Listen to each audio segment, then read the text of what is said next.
Pronto. Tirar isso aqui, pronto. E aí a gente volta. Nós estamos no livro Missionários da Luz, já quase acabando. O capítulo é sobre passes. E aí a gente parou nessa parte aqui. Eu vou só ver como é que está o parágrafo um pouco acima, para a gente voltar no parágrafo. Expus ao novo amigo minhas observações, ao que me respondeu. Assim como o corpo físico pode ingerir alimentos venenosos que lhe intoxicam os tecidos, também o organismo perispiritual pode absorver elementos de degradação que lhe corroem centros de força, com reflexos sobre as células materiais. Se a mente da criatura encarnada ainda não atingiu a disciplina das emoções, se alimenta paixões que desarmonizam com a realidade, pode, a qualquer momento, intoxicar-se com as emissões mentais daqueles com quem convive e que se encontram no mesmo estado de desequilíbrio. Às vezes, semelhantes absorções constituem simples fenômenos sem maior importância. Todavia, em muitos casos, são suscetíveis de ocasionar perigosos desastres orgânicos. Isso acontece, normalmente, quando os interessados não têm vida de oração, cuja influência benéfica pode anular inúmeros males. Interessante quando ele fala, tudo isso que ele fala aqui, duas coisas me chamaram a atenção. Um é quando ele fala da desarmonia que os pensamentos podem levar ao ser pensante e ao outro que convive ali com aquela pessoa que encontra-se em desarmonia. E a outra coisa é com relação à oração. É sempre tão interessante quando ele fala da prece, da oração, né, que nos traz tantos benefícios, né? E a oração nem sempre precisa ser uma ladainha, precisa ser rogar pedidos, às vezes é só um agradecimento, aquele momento que você está ali e para e diz obrigada por, sei lá, por essa água que eu estou bebendo, obrigada por ter dado tudo certo, obrigada por qualquer coisa, fazer um agradecimento, fazer uma oração sentida, sem ser apenas uma repetição. E eu acho que até mesmo a repetição, né, quando você encontra-se, algumas vezes algumas pessoas encontram-se num estado que não conseguem fazer uma oração sentida, mas o seu coração está sentindo uma necessidade de fazer, nem que seja uma repetição, e aquele tipo de repetição funciona como um mantra, que também vai ser escutado, né? Acho interessante isso que eles falaram. Deixa eu continuar, peraí. Aí me perdi, tá aqui. Epa. Indicou o coração de carne da irmã presente e continuou. Esta amiga, na manhã de hoje, teve sérios atritos com o esposo, entrando em grave posição de desarmonia íntima. A pequena nuvem que lhe cerca o órgão vital representa matéria mental fulminatória. A permanência de semelhantes resíduos no coração pode ocasionar-lhe perigosa enfermidade. Atendamos ao caso. Sempre sob a minha observação, Anacleto assumiu nova atitude, dando-me a entender que ia favorecer suas expansões irradiantes, e em seguida começou a atuar por imposição. Colocou a mão direita sobre o epigástrico da paciente, na zona inferior do externo. Com uma surpresa, notei que a destra, assim disposta, emitia sublimes jatos de luz que se dirigiam ao coração da senhora enferma. Só um pequeno comentário. É interessante, né, porque na hora que eu estou lendo, eu fico ao mesmo tempo, a leitura proporciona isso para todo mundo, né, você vai visualizando o que está lendo, e me vem uma imagem tão bonita dessa imposição que ele colocou aqui. A senhora enferma, observando-se nitidamente que os raios de luminosa vitalidade eram impulsionados pela força inteligente e consciente do emissor. Assediada pelos princípios magnéticos postos em ação, a reduzida porção de matéria negra que envolvia a válvula mitral deslocou-se vagarosamente e, como se fora atraída pela vigorosa vontade de Anacleto, veio aos tecidos da superfície, espairando-se sob a mão irradiante, ao longo da epiderme. Foi então que o magnetizador espiritual iniciou o serviço mais ativo do passe. Espera aí que eu me perdi. Do passe, alijando a maligna influência. Fez o contato duplo sobre o epigástrico, erguendo ambas as mãos e descendo-as, logo após, morosamente, através dos quadris até os joelhos, repetindo o contato na região mencionada e prosseguiu na mesma operação por diversas vezes. Em poucos instantes, o organismo da enferma voltou à normalidade. Eu estava admirado. Como o assunto envolvia problemas espirituais de elevada significação, assim que o instrutor terminou o trabalho, indaguei.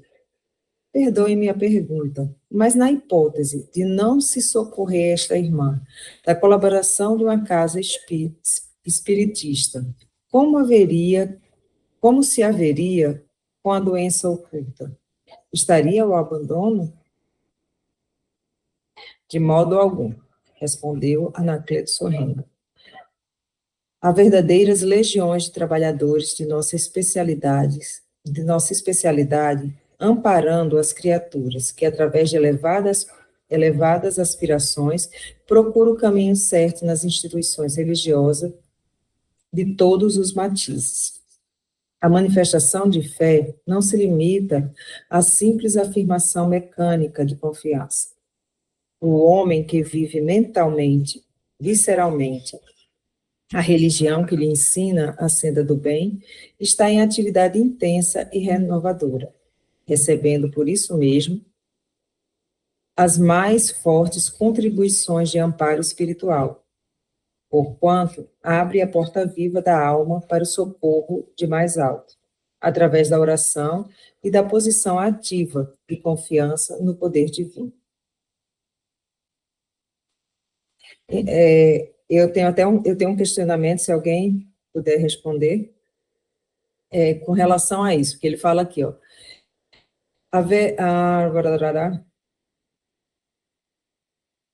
O homem que vive, aí ele fala que não necessariamente precisa estar numa casa espírita, mas precisaria estar ligada a uma entidade religiosa. Mas e as pessoas que não estão ligadas a nenhuma entidade religiosa? Elas não ficariam desamparadas, né? Pelo menos eu penso que não, porque o poder da divindade é supremo, né? E cobre todos os seus filhos, né? Deus cobriria todos os seus filhos. E como seria feito esse tipo de recebimento energético? Alguém saberia me dizer? Eu entendo, sabe, como você falou e acabou de falar, eu te digo mais, tem gente que eu falo, não é só espírito, tem gente que é espírito e não recebe o que é o merecedor. É tudo tal do merecimento que a gente foge à nossa concepção. E tem muita gente que é teu e é bom de coração, sabe, aplica os princípios cristãos sem saber que está sendo aplicados. E outros têm tudo para aplicar e não aplicam. Acho que isso é do mundo de cada um, mundo interno. Esse mundo interno é o mundo mesmo, sabe? Aí é complicado isso, eu vejo assim também. Eu também concordo. Eu acho que por exemplo, as pessoas que não acreditam em nada, né? Que são totalmente ateus. E eu já conheci ateus fantásticos, de uma ética, de uma moral incríveis. E de uma bondade também incrível. Eles devem ter, assim, grupos espirituais, mentores, todo um grupo perto deles muito grande. Então, assim, se o mundo espiritual está aqui do nosso lado o tempo todo, amparando, ajudando e tudo, não acredito que sejam só ligados a casas religiosas ou casas. Acho que tem mais a ver mesmo com como a conduta do ser humano. Eu também acredito assim, porque eu também conheço pessoas que são ateus e que são bondosíssimos, né? Com a ética também da mesma coisa que você falou, enorme. Então, eu acredito que toda essa espiritualidade que proporciona esse passe, essas pessoas também recebem esses passes, elas recebem uma influenciação direta no seu dia a dia. Pode falar, eu acho que a Andréa ou Jair, não sei quem tá, que não sei a ordem, mas vão falando aí. Eu só vi o meu microfone aberto, porque eu estou no celular, mas vou pontuar uma coisinha. Eu tenho amigas de infância, né, que sempre dizem assim, sou ateia. Mas que referência era essa, né? Era a Igreja Católica, né? E essas pessoas nunca se encontraram nesse lugar, né? Nunca se encontraram, digo, sob o ponto de vista espiritual, nesse lugar, né? Porque nessa minha geração, já vou completar 60 anos no ano que vem, era uma igreja muito punitiva, né? Que a gente precisava se confessar coisas de criança e a gente saía constrangida, né, por entender que aquilo era pecado. E, meu Deus, o que era pecado, né, naquela época. Então, acho que tem muito essa dissociação, sabe? Não acredito nisso, sou ateia. E aí, no decorrer da vida, o que eu vi foi um deslocamento dessa condição para uma outra, que é, não, sou agnóstica. Eu acredito na sabedoria maior, né? Eu acredito que algo existe, mas eu não sei explicar, não tenho dedicação em relação ao estudo, à profundidade, né, do tema, mas que de alguma forma se conectam a algo maior. Então, eu acho que também tem esse grupo de pessoas que tem esse movimento, vamos dizer assim, de consciência ou de conexão espiritual, sabe? É isso que eu penso, é uma outra coisa. É assim mesmo também. Pode falar, Sibeli. Oi, Sani, bom dia, pessoal. Bom dia. Eu perdi, assim, exatamente as palavras que ele colocou, né, essa opinião, mas a minha opinião é que não seria uma orientação relacionada à fé e à crença das pessoas, sabe? Para a pessoa ter uma crença, ela acreditar em algo, ela não precisa estar conectada de forma alguma a uma religião. Mas a questão que está tratando aqui, né, nessa parte do livro, que é das energias, dos passes, é muito diferente a gente conseguir renovar a nossa condição energética dentro de uma casa que tem uma atmosfera toda preparada pela espiritualidade e a gente fazer na nossa casa, digo assim, por experiência própria, porque desde criança eu tenho uma percepção energética, né? Eu sentia os fluidos desde criança, quando eu recebi o passe, sentia a diferença, né? Sentia eles se movimentando e tal. Tanto que eu só descobri que as pessoas não sentiam isso quando eu tinha 25 anos, porque para mim era tão natural que eu achava que todo mundo que ia receber passe tinha as mesmas percepções que eu, nunca ninguém tinha dito que não, né? Então, eu vou citar uma experiência minha, assim, eu tive há algumas semanas, eu acho que não faz nem um mês, eu recebi uma carga energética muito grande, negativa, muito grande, muito grande.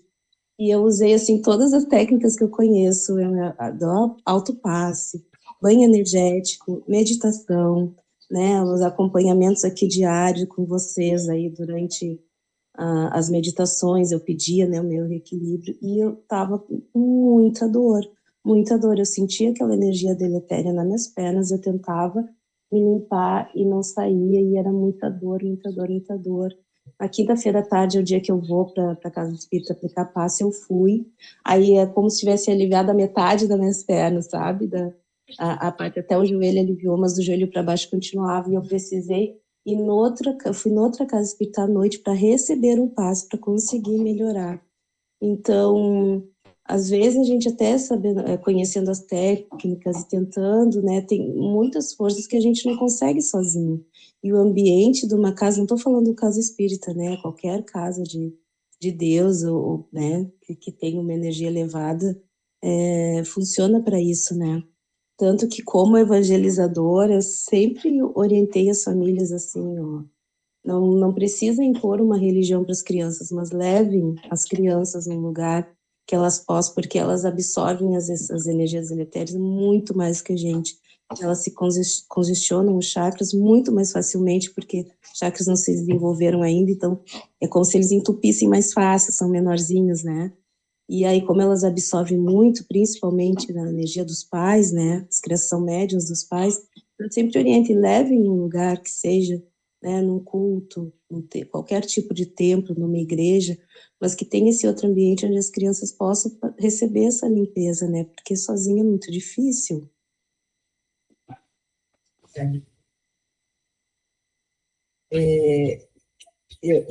Eu sofro de enxaqueca desde que eu me entendo por gente.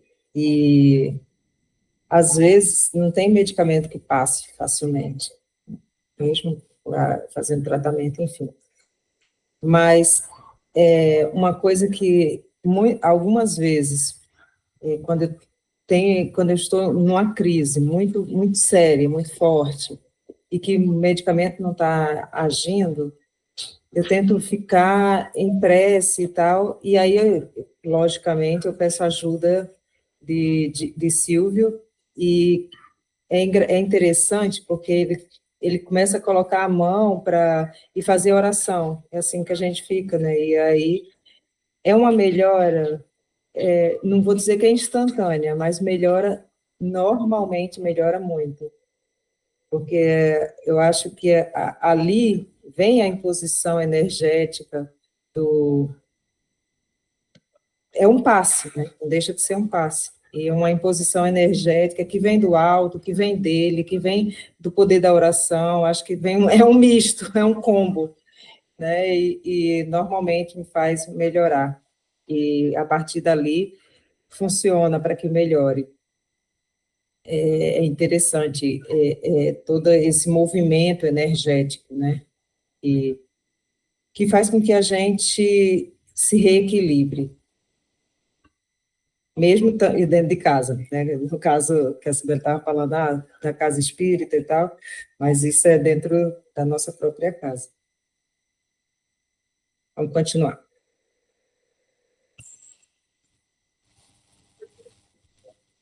O novo companheiro indicou à irmã que se libertara da desastrosa influenciação e esclareceu, depois de uma pausa. Nossa amiga está procurando a verdade, cheia de sincera confiança em Jesus. Ovelha, fustigada pela tempestade do mundo e inexperiente na esfera do conhecimento, volta-se para o divino pastor como a criança frágil, sequiosa de carinho materno. Estivesse orando numa igreja católica romana ou num templo budista, receberia o socorro de nossa esfera, por intermédio desse ou daquele grupo de trabalhadores do Cristo. Naturalmente, aqui, no seio de uma organização indene das sombras do preconceito e do dogmatismo, nosso concurso fraternal pode ser mais eficiente, mais puro, e as suas possibilidades de aproveitamento são mais vastas. É preciso assinalar, porém, que os auxiliadores magnéticos transitam em toda parte, onde existe uma solicitação de fé sincera. Está aqui, ele respondeu tudo nessa frase, né? De fé sincera, e eu me perdi. Aqui, distribuindo o socorro do Divino Mestre, dentro da melhor divisão de serviço. Onde vibre o sentimento sincero e elevado, aí se abre um caminho para a proteção de Deus. A elucidação fez-me grande bem pela revelação de imparcialidade na distribuição dos bens de nosso plano. Entretanto, outra pergunta ocorreu-me de imediato. Todavia, meu amigo, considerei, admitamos que esta nossa irmã fosse estranha a qualquer atividade de ordem espiritual. Imaginemo-la sem fé, sem filiação a qualquer escola religiosa e sem qualquer atestado de merecimento na prática da virtude. Ainda assim receberia o benefício dos passos libertadores? Anacleto, com aquela bondade paciente que eu conhecia em Alexandre, observou. Se fosse uma criatura de sentimentos retos, embora infensa à religião, em suas meditações naturais receberia auxílio, não obstante menor, pela sua incapacidade de recepção mais intensa das nossas energias radiantes. Mas se ficasse integralmente mergulhada nas sombras da ignorância ou da maldade, permaneceria distante da colaboração de ordem superior, e suas forças físicas sofreriam desgastes violentos e inevitáveis, pela continuidade da intoxicação mental. Quem se fecha às ideias regeneradoras, fugindo às leis da cooperação, experimentará as consequências legítimas. Satisfeito com as elucidações recebidas, reconheci que não me competia interromper o curso dos trabalhos, tão somente para satisfazer minha curiosidade pessoal. O novo companheiro dirigiu-se a diferente setor. Postávamos-nos agora ao lado de um cavalheiro idoso, cujo organismo Anacleto me reclamou atenção. Analisei-o acuradamente. Com assombro, notei-lhe o fígado profundamente alterado. Outra nuvem, igualmente escura, cobria grande parte do órgão, compelindo-o a estranhos desequilíbrios. Toda a vesícula biliar permanecia atingida, e via-se com nitidez os reflexos negros daquela pequena porção de matéria tóxica. Via-se com nitidez que os reflexos negros daquela pequena porção de matéria tóxica alcançava o duodeno e o pâncreas, modificando o processo digestivo.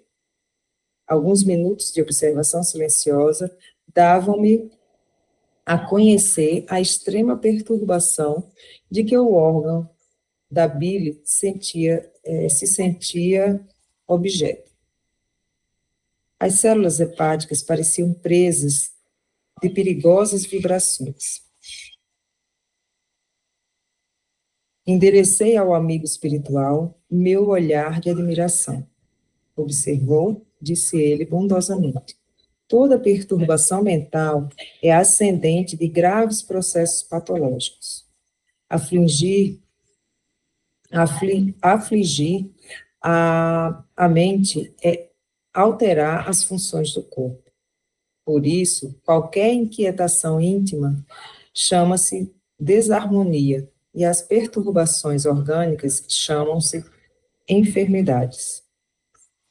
Colocou a destra amiga sobre a fronte do cavalheiro e acrescentou: este irmão, portador de um temperamento muito vivo, está cheio dos valores positivos da personalidade humana. Tem atravessado inúmeras experiências em lutas passadas e aprendeu a dominar as coisas e as situações com invejável energia. Sani, pode falar.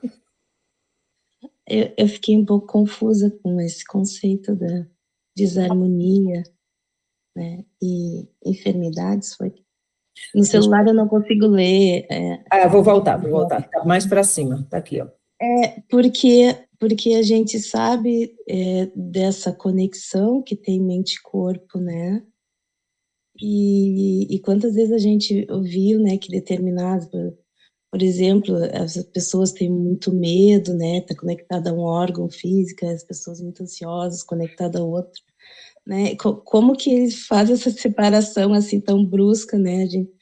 Parece que as coisas são muito mais complexas do que isso, né? Exatamente, tem órgãos, o fígado é da raiva, né, da ira que eles falam, o pulmão é da tristeza, tem umas conexões assim, eu também não sei como que faz essa distinção, né? Porque a gente estudando assim o que a doutrina traz, eu entendo que começa na mente, né? A doença começa na mente, aí ela causa essa perturbação no perispírito que tem a consequência no corpo físico, né? No perispírito a nível de duplo etérico, eu quero dizer, né? Vem lá que uma emoção desequilibrada que reflete no duplo etérico e o duplo etérico reflete no corpo físico. E aí ele colocou uma separação ali, eu achei estranho. Ele coloca aqui, né? Qualquer inquietação íntima chama-se desarmonia. E as perturbações orgânicas chamam-se enfermidades. Eu acho que ele assim, para a ciência até entendo, né? Mas para a gente no espiritismo, eu acho que é mais que isso.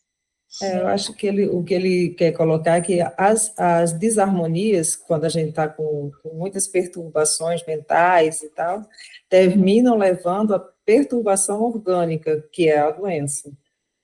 Não sei, talvez ele responda mais na frente, como a gente falou antes, né? E posso até deixar marcado aqui, para que a gente volte a partir daqui, porque já vai dar o tempo, e aí a gente pode pensar um pouco mais a respeito disso, porque o debate que a gente teve antes, ele foi falando alguma coisa logo em seguida, né? Pode ser que mais para baixo ele fale alguma coisa a respeito disso aí. Né? Também lembrando, assim, a forma como a gente trabalha no passe magnético, tu vai fazer o tato magnético, independente do que a pessoa diz, né? Porque ela pode dizer, eu tô com uma dor no estômago, né? Aí tu não vai aplicar passe e tratar as energias no estômago, a gente faz o tato, porque às vezes a desarmonia está em outro local que está refletindo, porque o tato tu percebe ali, mais é o perispírito, né? É o duplo etérico.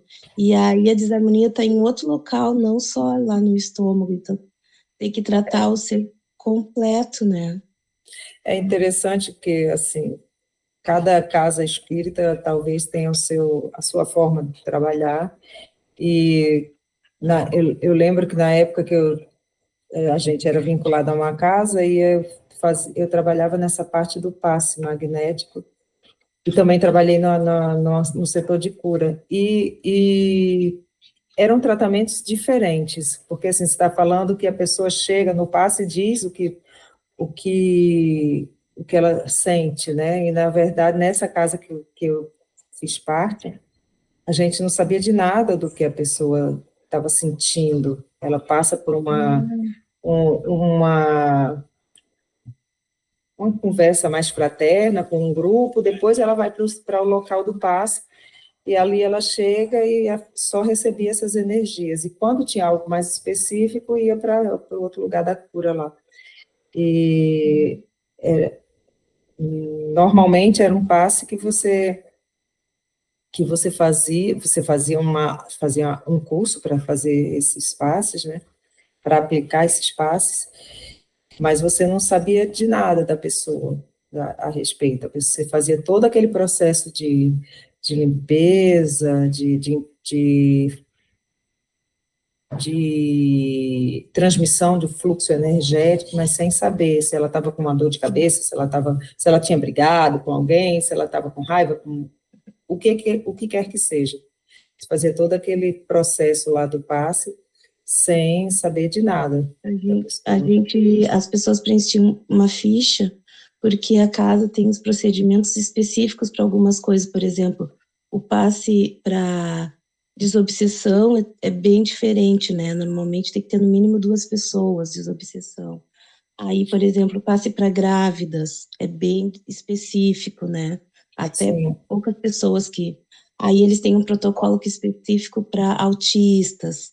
Então, algumas Sim. coisas já tinha protocolos específicos do passe magnético. Mas, independente Sim. do problema, a gente sempre trabalha o tato para ver outras coisas, além do que a pessoa está dizendo, né? Além do que ela está se queixando ali, relatando. Entendi.